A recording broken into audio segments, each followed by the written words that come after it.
What the fuck is going on, America? Jericho Green back with you again. And I was gone for a few days. Our primary child caregiver, or kid watcher, whatever, is out of town. So, I had to watch the kids. Contrary to popular belief, you cannot leave your small children at home alone. And you do have to feed them every day at least 3 times. I know, bullshit, right? But anyway, while I was gone, this thing has started, this deep dive into people's Twitter accounts. And if you hear any noise in the background, any rumbling, it's these top-notch California roads. Thanks, Jerry Brown, you dickhead. And don't worry, Gavin Newsom, you're a dickhead too. But they've started this deep dive into people's old Twitter posts. Some as far back as 2009. I know you've heard about it. Kevin Hart, he was supposed to host the Oscars, but they found what they call homophobic tweets, and they asked him not to host. But I mentioned this before, but what the fuck is homophobic? No one is afraid of gay people. No one has their teeth chattering over the sight of a gay person. No one is afraid of gay people. Phobia means an unreasonable fear. There's no fear of gay people. No one cares who you're fucking. They may have other opinions on it, but fear is not part of the equation. But he said some things that the mainstream liberal retards don't like, so they asked him not to host. He said, I'm not going to apologize. And then he apologized. But it continued. Now with the newest Heisman Trophy winner, Kyler Murphy, the QB from University of Oklahoma. Back when he was 15 years old, it was like 2012, he was tweeting back and forth between him and his friends, and he asked, why is so-and-so so salty? He's queer. And that's how boys and men speak to each other. Ladies, it might be hard for you to understand. I know ladies are much kinder to their friends, especially when they're going through something, or if they say something by mistake or something like they trip and fall. Women are definitely more likely to be like, oh, are you okay? And men are more likely to be like, ha ha, you stupid motherfucker. That's just how we are. We rib each other. We joke with each other. We talk shit to each other.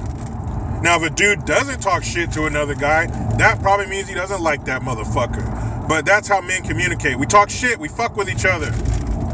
That's how it is, and that's how it's been for years. But now you can't do that. Now they're holding kids accountable. He was a 15-year-old fucking kid, man. Why don't we shine a light on some of the shit they said and did when they were 15? Why don't you take a second to think back to some shit you did or said when you were 15? You think you may have changed since you were a fucking 15-year-old kid? And then Josh Allen, he's the quarterback for the Buffalo Bills. They found some tweets from back when he was like 17. And he was saying, nigga, oh, these niggas this, these niggas that. Now, I'm normally one of these people that say, look, whether it's the A or the ER, that's a fucked up word and it shouldn't be used. And I still feel that way. But in context, he was a young fucking kid, fucking around with his friends, talking shit. So what, man? Now, is it extra weird when people who aren't black say nigga? Yeah, that shit's weird, it's fucked up, and you shouldn't do it. It's dumb, and you sound like a fucking retard. But he was a teenage kid, man. You can't fill a thimble with what teenagers fucking know. So what? What is up with the left being all anti-fun, anti-fucking around? So what, man? He was talking shit with his boys. That's sacred, man. You should be able to talk shit and clown with your boys. That's part of growing up. That's part of being a man after you grow up. YouTube would shut me the fuck down if they saw what me and my boys write back and forth on our threads on Instagram. It gets harsh, but it's hilarious. And it's fun. That's what we do. Fuck the world that the left wants to push us into.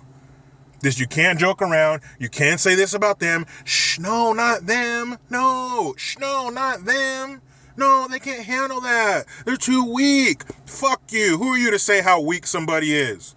Speak for yourself. But that's the problem. They want to speak for everybody else. They want to tell everybody else what they can and can't say. They want to tell us, oh, that's homophobic, that's xenophobic, that's phobic, that's anti-this, anti-that. Man, fuck you. How about being anti-left, anti-liberal? You motherfuckers are no fun. You guys are like the world's hall monitor. You're a fucking wet blanket. You guys suck. Stop being assholes and let people joke and say what they want. Even if it's not a joke, people should be allowed to say whatever they want. Let the group of people or the person they're talking about handle it. Let them tell you how offended they are, if at all. Who are you to come to everybody's rescue and be everybody's fucking mommy? Stop trying to put your titty in our mouth. We don't want it. We have mamas. We have daddies. We don't fucking need you. How are you gonna try to hold somebody accountable for what they said when they were a teenager? Why don't you say something about all these teenagers having babies instead of worrying about what some fucking teenager said on his Twitter when he was 15 fucking years old? But they're very select in who they hold to that standard. They're very select in who they're raking over the social coals. Nick Cannon went out there and he tweeted some very homophobic things that some female comedians said. Chelsea Handler, Amy Schumer, Sarah Silverman, aka the three unfunny bitches. Forget beating around the bush. All Kevin Hart said was, if I came in the house and caught my kid playing with my son playing with my daughter's toys, I'd hit him over the head with it. Tell him stop being gay. These ladies are using the F word. That's right. They're saying fag. I hope I don't get flagged for saying that. I was just quoting. Please don't treat me like fucking Papa John and crucify me for saying something that somebody else said. But they were typing that shit on Twitter. Nobody said anything about that. But you're going to go after these athletes and these celebrities who were posting shit 10 years ago, 6 years ago, 7 years ago. Who gives a fuck? And Kyler Murray, they brought that shit up the night that he's winning the Heisman Trophy. Why are you going to shit on his moment like that? That man's up there getting the highest honor in college football, and you're going to bring up some shit that he said when his fucking voice was cracking. He's barely getting hair on his nuts. That's how he sounded, and you're going to bring up some shit that he put on Twitter back then. But that further proves my point that young people shouldn't have Twitter because they don't have the brain power to post the right shit. And I don't mean to contradict what I was saying, but yeah, we shouldn't give a fuck what they're saying, but teenagers aren't that damn smart. Maybe they shouldn't have a microphone to the rest of the world. But that's fucked up. Just like just like Smokey said in Friday, man, why are you always bringing up old shit? Stop with these deep Twitter dives before somebody does a deep dive on your ass. Before somebody gets Jacques Cousteau on your fucking Twitter account and see all the fucked up shit you were saying back before you were old enough to even vote. People, you know how it goes. I try to be done with the left, but they just won't let me. Please follow your boy on the Twitters at @Green_Jericho. I'm Jericho Green. Man, I'm out.